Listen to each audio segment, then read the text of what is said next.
করেন আসামের তান্ত্রিক। আচ্ছা আচ্ছা। গুরুজির কাছে আমাদের শিক্ষা। জি এই যে দেখতাছেন করি জি। এবং এই হাড্ডি, এটা দিয়ে আমি মানুষের বান কুফুরি চালান কাটিয়ে দিই। আচ্ছা আচ্ছা। আর যারা স্বামী স্ত্রীর মিল, পারিবারিক সমস্যা, প্রেম ভালোবাসা ব্যর্থ হয়ে তাদেরকে চালান দিয়ে দেই, বশ করে দেই, করে দিয়ে। তো এই হাড্ডি আর কড়ি দিয়ে সুপ্রিয় দর্শক, আসসালামু আলাইকুম। দেশ ও প্রবাসে যে যেখান থেকে এই প্রতিবেদনটি দেখছেন, আপনাদের আসলে প্রত্যেককে শুভেচ্ছা জানাচ্ছি। আজকে নতুন একটি প্রতিবেদন। আসলে জীবনে কখন কার কিভাবে কাজে লাগে কেউ বলা যায় না। আজ আমরা আসছি একজন মহিলা কবিরাজ। আসলে আপুটি দেখতেই পাচ্ছেন পদ্মশীল অবস্থায়। আসলে তিনি কবিরাজি চিকিৎসা দিয়ে থাকেন। আসলে কি বিষয়ে দিয়ে থাকেন বা কি বৃত্তান্ত আমরা তার মুখ থেকেই শুনি। আপু আসসালামু আলাইকুম। ওয়ালাইকুম আসসালাম রহমতুল্লাহি বারাকাতুহু। আপু আপনার নাম কি? আমার নাম জান্নাত কবিরাজ। জান্নাত কবিরাজ। তা আপু আসলে আপনি এই যে হাতে একটা কড়ি দেখছি, একটা হাঁটি দেখছি, আসলে মানে কি ধরনের কবিরাজি বা কি পেশা দিয়ে থাকেন, আমি চিকিৎসা দিয়ে কবিরাজ থাকেন? মনে করেন আসামের তান্ত্রিক। আচ্ছা আচ্ছা। গুরুজির কাছে আমাদের শিক্ষা।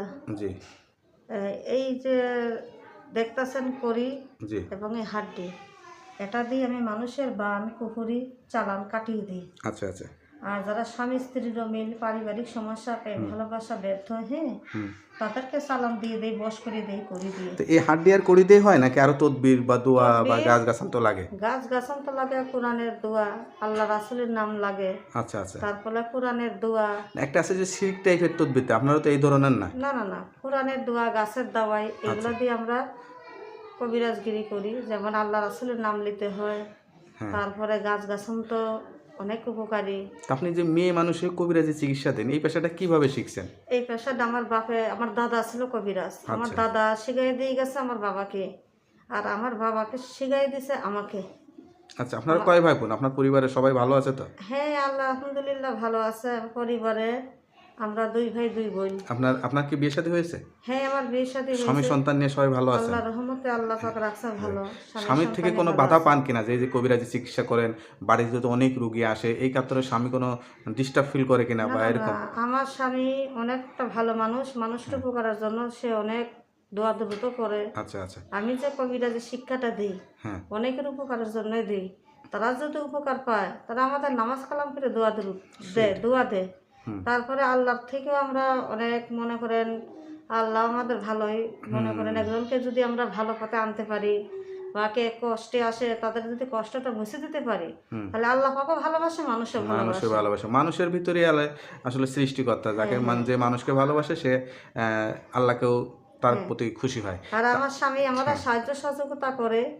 উনিও খুশি হন যে 10টা রুগী ভালো হয়ে আমাদের বাড়িতে বেড়াতে আসে, পুরস্কার করতে আসে। উনি অন্তত খুশি হয়। তা আপনার শিখতে কতদিন লাগছে? আমার শিখতে লাগছে 7 বছর। কারণ যেহেতু আপনার বাবা দাদা এই পেশায় জড়িত, আপনারা এর এর ভিতরেই বড় বড় হয়েছেন। তা এটার জন্য কি লেখাপড়া করছিলেন নাকি আপনি শুধু দেখে দেখে বা বাপ মার কাছ থেকে শিখছেন? লেখাপড়া করছি, লেখাপড়ার ফাঁকে আমি কবিরাজি শিক্ষাও নিছি। আচ্ছা আচ্ছা লেখাপড়া চলছে, লেখাপড়ার ফাঁকে ফাঁকে আমার বাবা আমাকে কবিরাজের শিক্ষা দিছে। আচ্ছা যে মানুষের, আমি যখন তোমার দাদা আমাকে শিখিয়ে দিয়ে গেছে, তোমার দাদার থেকে সুনাম অনেক পাইছি। তারপরে আমি যে কবিরাজ কিনে আমার বাবা বলছে যে আমি সুনাম পাইছি, আমি চাই আমার বংশগত কবিরাজ মা তুমি ধরে রাখো। সেই থেকে আমার বাবা আমাকে শিখিয়ে দিয়ে গেছে, এখনো আছে বর্তমানে। তা আপনি কি ধরনের রোগীকে বেশি চিকিৎসা দিয়ে থাকেন? আমি বেশিরভাগ দেই স্বামী স্ত্রীর মিল, পারিবারিক সমস্যা, কোনো শুভ কাজে বিয়ে বন্ধ করা বা বিয়ে হচ্ছে না তাদেরকে আমি আল্লাহর রহমতে কাজ করে দেই। তারপরে জমিনি মামলা মকদ্দমা, বিদেশে ভাইরা আছেন অনেক কষ্টে, লটারি জয় হওয়া, হ্যাঁ তাদেরকে নাম্বার আমি দিই।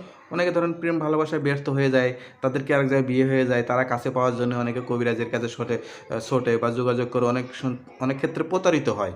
তো এই ক্ষেত্রে তাদের উদ্দেশ্যে আপনি কি বলবেন? আমি তাদের উদ্দেশ্যে এই কথাই বলি, যারা বই পড়ে তান্ত্রিক হয়েছে তাদের কাছে উপকার, তাদের কাছে যদি আপনারা তদবির নেন তাহলে তারা উপকার পাবেন না।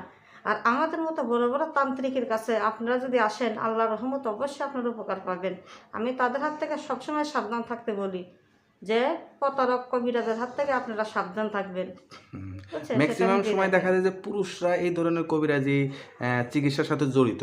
আপনি মেয়ে হয়ে যে এই পেশার সাথে জড়িত আছেন, আপনার এই ক্ষেত্রে কোনো সমস্যা হয় না তো? না না না, আমার কোনো সমস্যা হয় না। আমি মেয়ে হয়ে কবিরাজ, আমার বংশগত, আমাদের ফ্যামিলি বংশগত, আমার দাদা বংশগত কবিরাজ, সেই থেকে আমিও কবিরাজ, আমাদের বংশেরই কবিরাজি। যাক, আপনার দেশের বাড়ি কোথায়, ঠিকানা কোথায়? আমার দেশের বাড়ি এখন বর্তমানে ঢাকা উত্তরা টঙ্গীতে আছে। হ্যাঁ আর আমার তো অরিজিনাল বাসা আসাম, কামরূপ কামাখ্যা, হ্যাঁ। ওইখানে আমার বাসা ছিল। তো আমি আপনার 14 কি বছর আসাম আমি আছি। কামাখ্যা থেকে প্রশিক্ষণ নিয়ে আসছেন? হ্যাঁ, ওইখান থেকে আমার শিক্ষাগত জীবন। আচ্ছা আচ্ছা।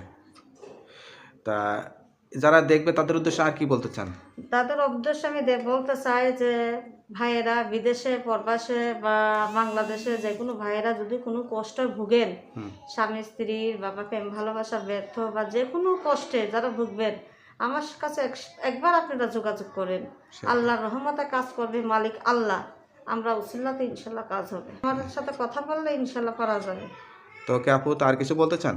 আর কিছু বলতে চাই মানে কি, যে কেউ যদি কোনো অসুবিধা থাকেন, কষ্টে থাকেন বা কোনো কবিরাজ দেখে ফল পাইতেছেন না, শুধু একটাবার আমার সাথে যোগাযোগ করবেন। আল্লাহ রহমতে ইনশাল্লাহ তার কাজ ফিরে দেবো। তার কাজের পরে আপনি আমার খুশি করে, তারা খুশি করে আমাকে।